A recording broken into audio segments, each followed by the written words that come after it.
The sky over occupied France was the color of cold steel, flat and unforgiving. High above the frozen countryside, American bombers pushed east toward Germany, their engines droning with mechanical indifference. Round them, escort fighters cut smooth arcs through the air, scanning constantly for threats that could come from any direction. Lieutenant John Bennett had flown missions like this before. He knew the routine. Stay close. Protect the bombers. Don't break formation. Don't chase glory. Escort duty was monotonous until it suddenly wasn't, and when things went wrong, they went wrong fast. Something felt off almost immediately. At first it was subtle a vibration that didn't belong. The Packard-built Merlin engine beneath him no longer purred with its usual confidence. Bennett glanced at his instruments. Oil pressure was falling. Coolant temperature was climbing higher than it should. The engine coughed. Once, then again, the sound sharp and unmistakable even through his helmet. Then the smoke appeared. Black smoke streamed back over the canopy, thick and ugly, smearing the sky behind him. The Merlin sputtered violently, its power fading by the second. Bennett's heart rate spiked. He was deep over enemy territory, far beyond friendly lines. There would be no limping home. He had two choices, and neither of them was good. He could bail out, drift down into occupied France, and become a prisoner of war if he survived the descent. Or he could try something far more dangerous, land the aircraft, destroy it, and deny the enemy one of America's most advanced fighters. Every American pilot knew the rule. Never let advanced technology fall into enemy hands. The P-51 Mustang wasn't just another fighter. It was new. It was different. And it was changing the balance of the air war. Bennett didn't hesitate long. The engine was dying. Time was running out. He scanned the ground below. Patchwork fields. A small village. Thin tree lines separating farmland hardened by winter frost. No airfields. No friendly territory. Just one flat stretch of open ground that might be survivable. He committed, lowering the nose. Bennett lined up his approach as the engine shuddered violently. The Mustang descended faster than he wanted. The controls felt heavy. Sluggish, he flared late. The wheels hit the frozen earth with a bone-jarring impact. The landing. Gear collapsed instantly. Metal screamed as the aircraft skidded across the field, sparks tearing from the underside. The Mustang plowed through a fence, bounced and finally lurched to a stop in a cloud of dirt and smoke. For a brief moment, there was silence, just the ticking of hot metal cooling in the winter air. Bennett moved fast. He tore off his harness, grabbed his sidearm, and scrambled out of the cockpit. Fuel fumes hung thick round the wreck. Smoke poured from the cowling. He ran toward the wing route where the tanks were most vulnerable, raised his pistol and aimed. One shot, that was all it would take. Before he could fire, voices shouted from the tree line. German voices. Rifles appeared first, then soldiers, spreading out with trained efficiency. They had been close to close. A nearby unit must have heard the crash. And Hawk, hands up. Bennett froze. He knew the math instantly. He might fire, but he wouldn't live long enough to finish the job. And even a damaged Mustang was a prize beyond measure. Slowly, he lowered the pistol. Within minutes, he was disarmed, searched, and marched away. Bennett looked back once as he was taken across the field. His aircraft sat broken but intact against the fence, its sleek lines still unmistakable. He knew exactly what that meant. The Germans would come for it. They arrived within hours. Not ordinary troops, but specialized recovery teams with trucks, cranes, and engineers wearing Luftwaffe insignia. They treated the wrecked Mustang with careful precision, stabilizing the airframe, lifting it gently, covering it with tarps as if it were something precious. The pilot was an afterthought. The airplane was everything. Under heavy guard, the captured fighter was transported north, deeper into Germany, to a place few Allied pilots ever heard about and even fewer ever saw, Rechlin. Rechlin was the Luftwaffe's primary test center, the place where enemy aircraft were examined, measured, flown and judged. British Spitfires, Soviet fighters. Anything that could reveal the enemy's strengths or weaknesses ended up there. When the Mustang arrived, the reaction was immediate. Engineers, mechanics, and test pilots gathered round as the tarps were pulled back. Conversations dropped to whispers. The aircraft didn't look like anything they were used to. Its long nose, smooth fuselage, and laminar flow wings gave it an almost unnatural efficiency. The bubble canopy offered near-perfect visibility, something German pilots had complained about. Lacking fouriers, it didn't look like a fighter built for short engagements over friendly territory. It looked like a machine built to go anywhere, and that was exactly why it terrified them. By late 1943, the Luftwaffe was still formidable, but cracks were beginning to show. The Bf-109 and Fw-190 were excellent aircraft, fast, agile, heavily armed. They had dominated European skies earlier in the war, but they were designed for a different kind of fight. They were interceptors, short-range defenders, tactical weapons meant to rise quickly, strike hard, and return home. Range had never been a priority. That weakness had not mattered much when Germany controlled most of Europe. Airfields were everywhere. But as the war dragged on and American bombers began striking deeper into the Reich, the problem became impossible to ignore. American bombers flew farther than German fighters could escort. Early Allied escorts had the same limitation. P-47s and P-38s could only go so far before turning back. German pilots knew exactly when that happened. They waited patiently, then attacked the bombers once they were alone. It was brutal, and it worked. American losses mounted at a terrifying rate. The Mustang was supposed to change that. When German intelligence realized that one of these aircraft had fallen into their hands intact, they understood the opportunity immediately. This was not just a captured fighter. This was a chance to see the future of the air war from the inside. The Luftwaffe assigned its best men to examine it. Veteran engineers, combat-hardened test pilots. Aces who had survived years of fighting and understood performance down to the smallest detail. They wanted to know one thing. Could this aircraft really do what the Americans claimed? The first pilot chosen to fly it was a decorated ace with dozens of victories. He had flown Bf-109 since the Battle of Britain. He climbed into the cockpit confident, even dismissive. Every aircraft had weaknesses. This one would be no different. He was wrong. The moment he closed the canopy, he noticed the visibility. There were no heavy frames blocking his view, no blind spots behind his shoulders. He could see almost everything. The engine started with a deep, powerful roar. Different from German engines, but unmistakably strong.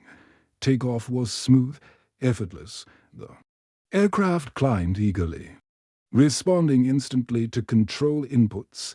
Then he pushed the throttle forward. The Mustang accelerated past speeds that would make a Bf-109 shudder. 400 miles per hour, then more. The aircraft remained stable, composed, obedient. At altitude, it simply kept going. He tried maneuvers, tight turns, rolls, vertical climbs. The aircraft responded cleanly, predictably, without dangerous quirks. Then he checked the fuel.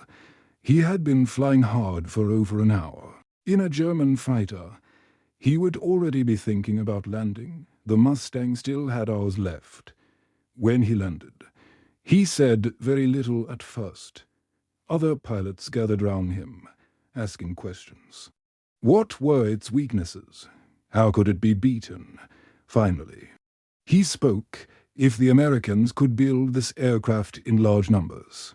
The war in the air was already lost. That realization began here, not in a boardroom or a factory, but in the frozen field of occupied France, where one damaged fighter failed to burn and instead revealed the future of the war. The report arrived in Berlin quietly, tucked inside a thick envelope marked with military precision.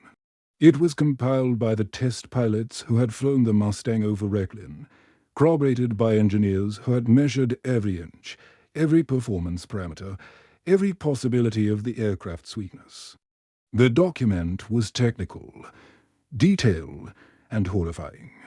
Charts filled with numbers for speed, climb rate, turning radius, and fuel efficiency illustrated the stark truth.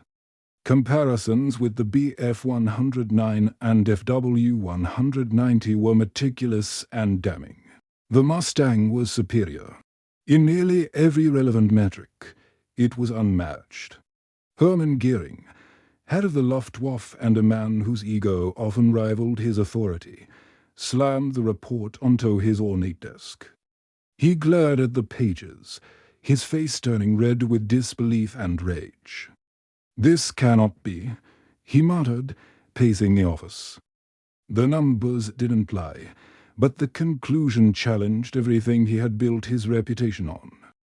Air superiority, invincibility, the promise that no enemy would penetrate German skies. A single captured plane, and the pilot's honest data threatened to unravel it all. He read the opening line again. If deployed in significant numbers, the P-51 Mustang renders current Luftwaffe defensive strategy obsolete. His fists clenched.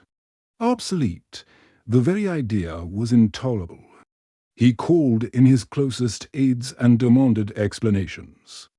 They offered summaries of the test results, emphasizing speed, maneuverability, endurance, and firepower. Goering scoffed. Surely the pilots had erred. Surely the aircraft had been modified, sabotaged, or in some way not representative of what the Americans could field in combat. He refused to believe otherwise. The test pilots, meanwhile, were stationed at Rechlin, unaware of the fury their report had ignited. They had done their duty honestly. Their acumen and experience had been put to the test, and the results had been clear. "We cannot beat this aircraft," one of them had written bluntly. 5 words, simple, concise, devastating. But in Goering's office, the words were treated like a provocation rather than a warning. Efforts were made to repeat the flights. Engineers and pilots ran the Mustang through every maneuver imaginable, sometimes forcing it to extreme conditions beyond what it would encounter in normal combat. Each test confirmed the earlier findings. Speed, agility, firepower, range, everything was superior or equal to the best German fighters. The climb rate of the Bf-109 remained the only minor advantage, but it was irrelevant in the context of escorting bombers across long distances. No tactic the Luftwaffe had could offset this reality. Goering refused to accept the truth. He summoned the leading test pilots personally, demanding explanations. They spoke honestly, detailing every measurement, every observation. "The Mustang is faster, more agile at high altitude, and can sustain combat longer than any aircraft currently in service," they said. "If large numbers are deployed, Luftwaffe interceptors cannot stop American bombers from reaching their targets." Goering's reaction was a mixture of disbelief and anger. "Impossible. You must have miscalculated," he shouted, slamming his hand on the table. He accused the pilots of defeatism, claiming they had either flown a damaged aircraft or had allowed fear to cloud their judgment. But the pilots were unshakable. They had tested the aircraft methodically, with precision, and had documented everything in meticulous detail. Their loyalty to Germany did not diminish their integrity. They were reporting fact, not opinion. Meanwhile, the bureaucratic inertia within the Luftwaffe bureaucracy ensured that no immediate corrective action was taken. Jet fighter development, which could have countered the Mustang, was progressing slowly. The Me-262, the first operational jet fighter, remained in limited production, plagued by engine reliability problems and logistical delays. Even if Goering had accepted the Mustang report immediately, the timeline for deploying a credible counter was at least 12 months away, time Germany did not have. In Berlin, Goering clung to hope that industrial limitations would save Germany. Perhaps the Americans could not build Mustangs in meaningful numbers, he thought. Perhaps their industrial might was overstated. Perhaps the aircraft was rare, expensive, difficult to produce. Each argument was a desperate attempt to reconcile undeniable data with his worldview. He ignored the obvious reality. American factories were already producing hundreds of Mustangs every month, and the 8th Air Force was steadily converting fighter groups from P-47s and P-38s to the new, superior fighter. By early 1944, these fears became reality. Large numbers of Mustangs were operating from England, escorting bomber formations deep into Germany with unprecedented effectiveness. Goering's denial had delayed response, leaving the Luftwaffe exposed to losses it could not sustain. Veteran pilots were shot down faster than replacements could be trained. Fuel shortages compounded the problem, limiting operational flexibility. Rookie pilots, thrust into combat unprepared, often survived only a handful of missions. The strategic advantage the Luftwaffe had once enjoyed was slipping away, faster than anyone had predicted. At Rechlin, the test pilots followed these developments with grim resignation. Their warnings had been ignored, their reports dismissed as alarmist. The consequences of inaction became visible in casualty reports, in news of bombers reaching Berlin and other key targets unchallenged.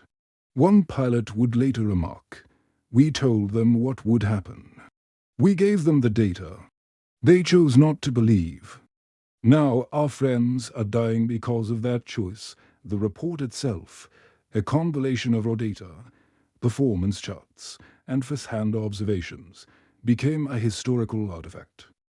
It was proof that the Luftwaffe's decline was not caused by incompetence in the air, but by a combination of technological surprise, industrial disparity, and bureaucratic obstinance at the top. The P-51 Mustang was a weapon the Germans could neither counter effectively nor ignore, and Goering's denial had cost precious months in which the Luftwaffe might have prepared a response. Trained pilots differently, or accelerated jet production. Goering continued to promise new underweapons, to rally pilots with speeches about honor and invincibility, and to claim that any setbacks were temporary. The numbers, the reports, and the pilots' observations, however, told a different story. The Luftwaffe's inability to match the Mustang's performance would soon translate into operational failure and strategic vulnerability. By the time the Americans had deployed large numbers of Mustangs, the damage was already done. The Luftwaffe was no longer in control of its own skies. Experienced pilots had been lost. Airfields were vulnerable. German fighters could no longer freely engage bombers without suffering unsustainable losses.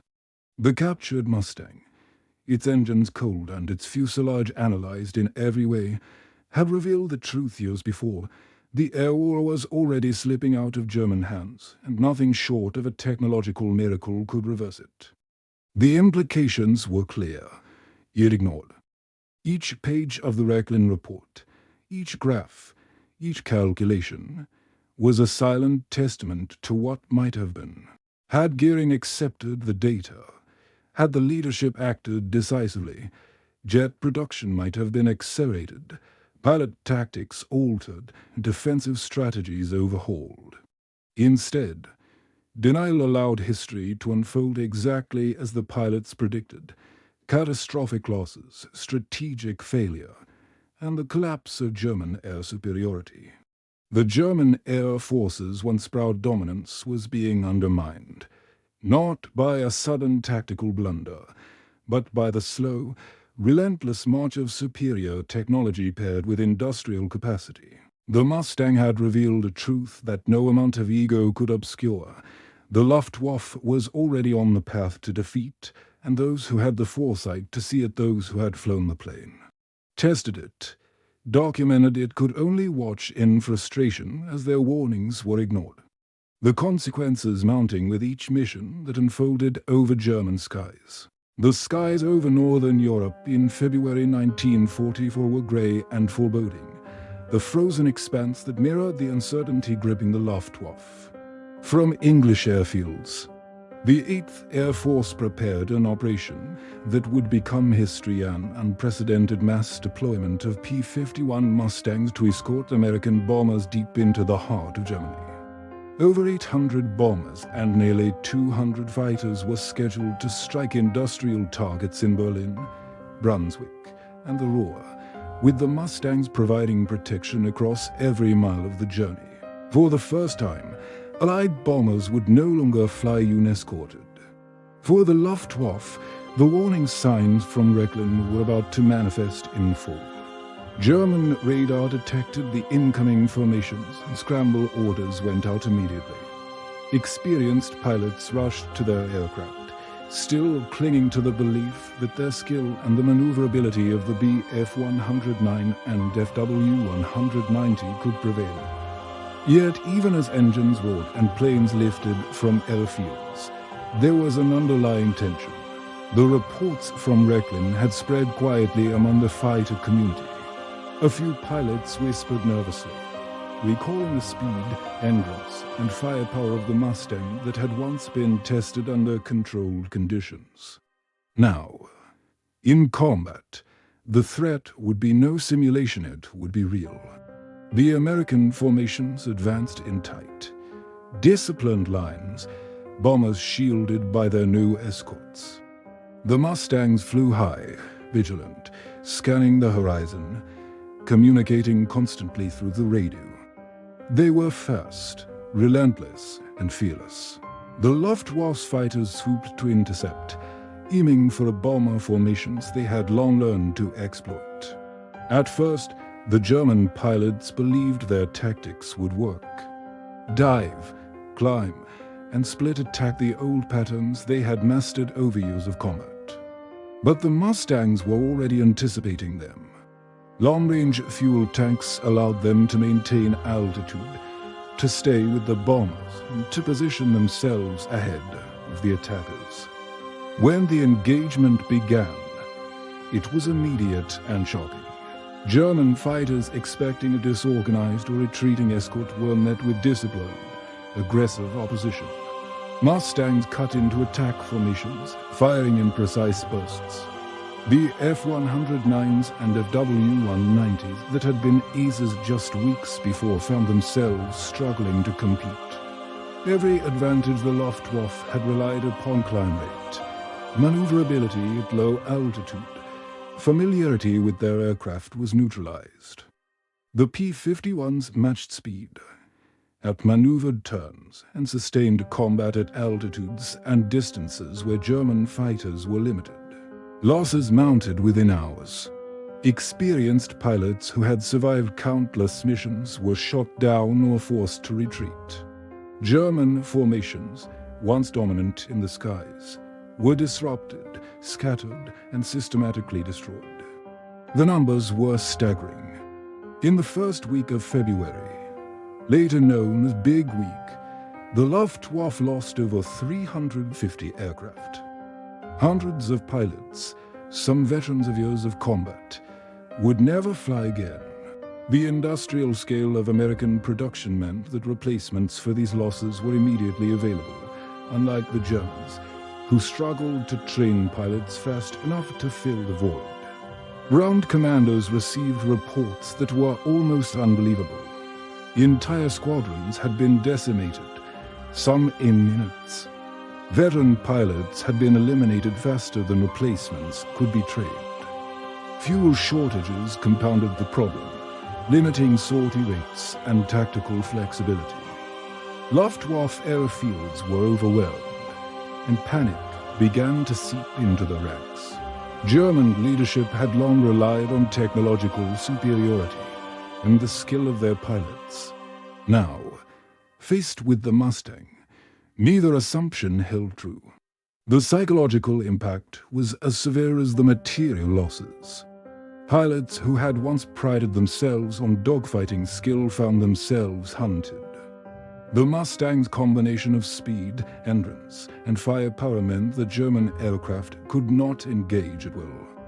Interceptions became deadly gambles, with the Americans often dictating when and where combat occurred.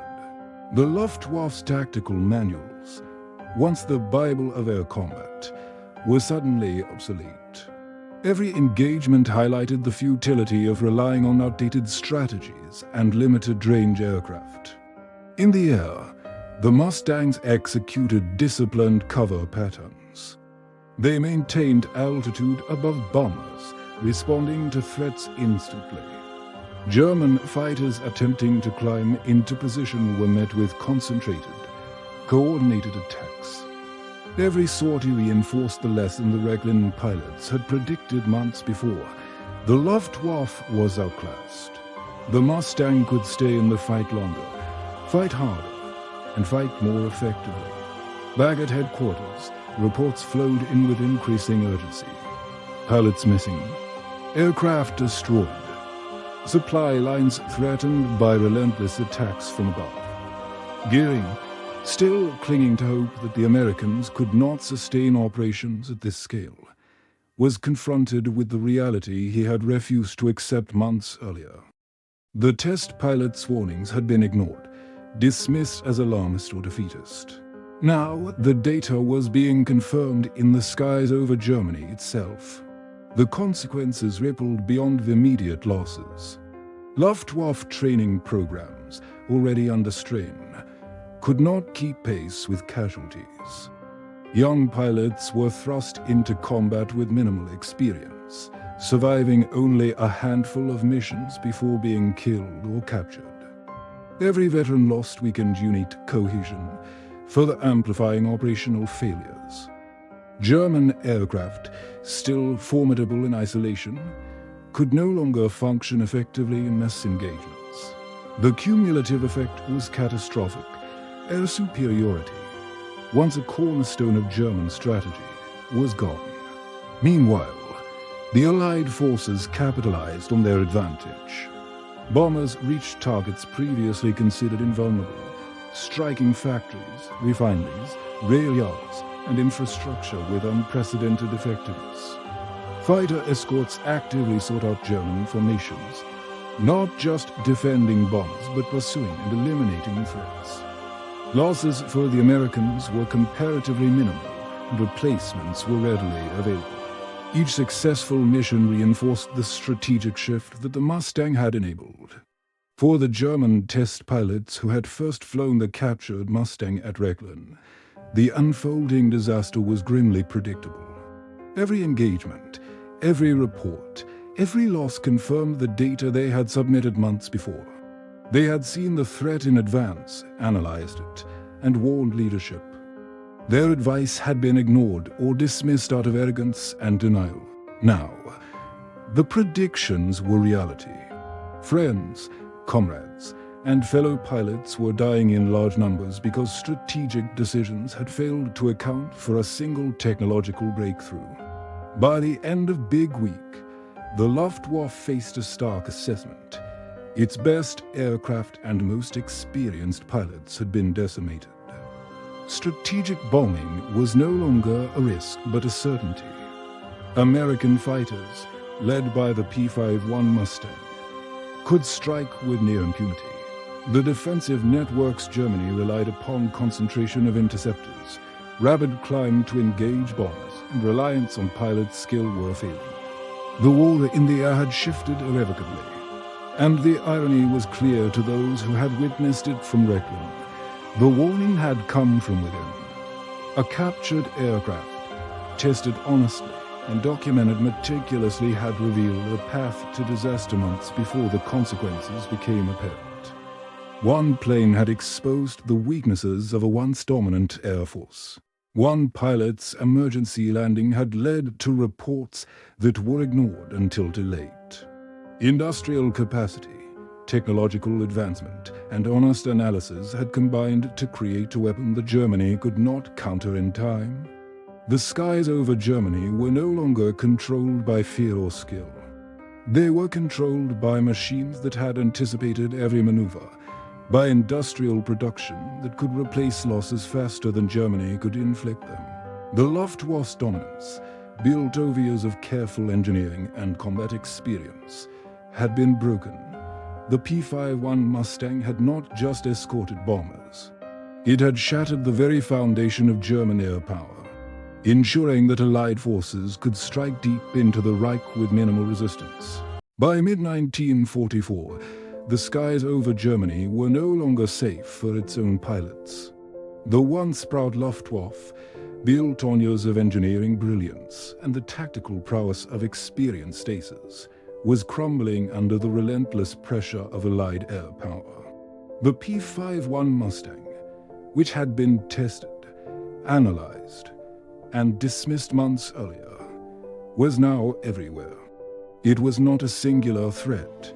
It was a strategic hammer, striking continuously at German airspace, industry, and morale. German pilots, even those who had once flown with confidence and skill, now faced a reality they could not deny. The Mustang combined speed, agility, and endurance in a way no German fighter could match. Veteran Bf-109s could climb faster, and FW-190s could deliver powerful cannon strikes, but neither could sustain a fight across the hundreds of miles necessary to intercept escorted bombers. German pilots found themselves facing long-range escorts that could engage at will, retreat, and re-engage, using superior numbers and coordination to dominate the skies. The consequences were devastating. Experienced pilots, the backbone of the Luftwaffe, were being killed faster than Germany could replace them. Training programs, already under strain, could not produce competent replacements quickly enough. Young recruits, thrown into combat with minimal instruction, often survived only a few missions. Air units, once cohesive and disciplined, were increasingly fragmented, desperate, and demoralized. The industrial machinery of Germany could still produce aircraft, but pilots, the most critical component, were irreplaceable on the ground. The impact was equally catastrophic. Allied bombers, now fully escorted by Mustangs, could strike targets deep within Germany with minimal losses, factories or refineries. Rail yards and supply depots were systematically destroyed. The logistical networks that supplied German armies in the field were disrupted, forcing fuel rationing and delaying reinforcements. Cities were no longer safe from the air, and the psychological impact on civilians and military personnel alike was profound. Every successful mission reinforced the inevitability of defeat. Within Luftwaffe headquarters, reports poured in detailing the losses and failures. Goering, still clinging to hope, tried to maintain the illusion of control. He promised wonder weapons, accelerated jet programs, and miraculous counterattacks. Yet the reality on the ground and in the air could not be ignored.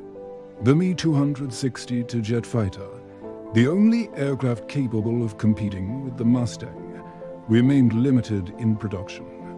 Engine reliability problems, lack of trained pilots, and logistical challenges ensured it could never be deployed in numbers sufficient to reverse the tide. The captured Mustang at Rechlin had revealed the truth long before the strategic collapse. Pilots and engineers had documented its superiority in meticulous detail. Their warnings had been clear. Germany could not hope to defend against a mass deployment of these aircraft without immediate, decisive action. The advice had been ignored. Bureaucratic inertia, denial, and arrogance had allowed months to pass, months in which the Luftwaffe could have adjusted tactics, accelerated jet development, or reorganized defensive strategies. By the time the warnings were fully realized in combat, it was too late. As American fighter groups transitioned entirely to Mustangs, Luftwaffe pilots experienced a brutal reality. Dogfights were no longer contests of skill alone, they were exercises in survival against a machine that outpaced, outmaneuvered, and outlasted them. The P-51 could escort bombers across hundreds of miles, engage multiple opponents, and retreat safely if necessary. German fighters, restricted by limited fuel range and the need to defend scattered airfields, could not match this operational flexibility. Big Week had been only the beginning. Subsequent operations repeated the pattern. German pilots, regardless of skill, were systematically outclassed. Experienced formations were destroyed, leaving the Luftwaffe reliant on inexperienced recruits. Aircraft that had once symbolized German dominance were now obsolete in the face of superior American design. Tactical doctrines that had served the Luftwaffe for years were rendered ineffective. The strategic advantage had shifted irrevocably. The loss of air superiority had far-reaching consequences beyond the immediate tactical sphere. Ground operations were increasingly vulnerable to air attacks. Supply lines were intercepted, reinforcements delayed, and troop movements constantly harassed from above. The Wehrmacht could no longer maneuver with freedom. Every movement risked exposure to strafing runs and bombing raids. Entire offensives were constrained by the necessity of avoiding Allied air attacks, and morale among troops began to falter. Industrial targets were hit relentlessly. Aircraft factories, previously the backbone of German defense, were systematically destroyed. All refineries, critical for fueling remaining aircraft, were bombed into oblivion. Rail yards, supply depots, and transportation hubs were shattered, creating logistical chaos that rippled across every front. The strategic bombing campaign, which had failed in earlier years due to lack of long-range fighter escort, was now devastatingly effective. The Mustang had changed the rules entirely, enabling American forces to strike anywhere with minimal losses. For the pilots who had first flown the captured Mustang at Rechlin, the unfolding reality was both vindicating and tragic. Their warnings, once dismissed, were proven accurate beyond question. Their insights into the aircraft's performance had anticipated the destruction of the Luftwaffe's operational capacity. Yet, despite their foresight, they could do nothing to prevent the consequences. Friends and colleagues perished, strategic positions collapsed, and the very airspace of Germany, the domain the Luftwaffe had once controlled, was now dominated by the Americans. By mid-1944, Germany's air defense was effectively broken. Mustangs patrolled the skies over Berlin, over industrial centers, and across supply lines. Striking with precision and relentless force, German aircraft still existed. But they were scattered, outnumbered, and demoralized. Pilots could not be replaced fast enough. Fuel supplies were insufficient, and tactical options were limited. The strategic situation had shifted irrevocably, and the Luftwaffe's decline accelerated as a direct result of one technological breakthrough: the P-51 Mustang. The captured Mustang, once carefully analyzed in Rechlin, had revealed the entire trajectory months before the collapse. Industrial production, flight performance, and strategic deployment had combined to create a weapon that Germany could neither counter in time nor ignore. One emergency landing, one captured aircraft, and the honest assessment of German test pilots had foreseen a reality that the Nazi leadership refused to confront. By the time the Mustangs filled the skies over Europe, history had already been set in motion. Göring's denial, bureaucratic inertia, and reliance on outdated doctrine ensured that Germany could not respond effectively. The Luftwaffe's best pilots were lost faster than replacements could arrive, their skill rendered moot against an aircraft designed for sustained superiority. The P-51 Mustang did not merely change individual battles, it altered the course of the war. Its rival ensured that Allied bombing campaigns would succeed. German industry would be systematically destroyed, and control of the skies, a pillar of German military strategy, was lost forever. The story of the captured Mustang and the pilots who tested it is a lesson in foresight, honesty, and the unforgiving nature of technological advancement in warfare. One pilot's emergency landing, one aircraft carefully examined, and the courage of test pilots to report the truth could not prevent the collapse, but it documented it, preserving a clear record of what could have been done. The Mustang had turned strategic vision into reality. The skies over Germany were no longer dominated by fearsome German lasers. They belonged to the Americans. And from that moment, the outcome of the war in Europe became increasingly inevitable.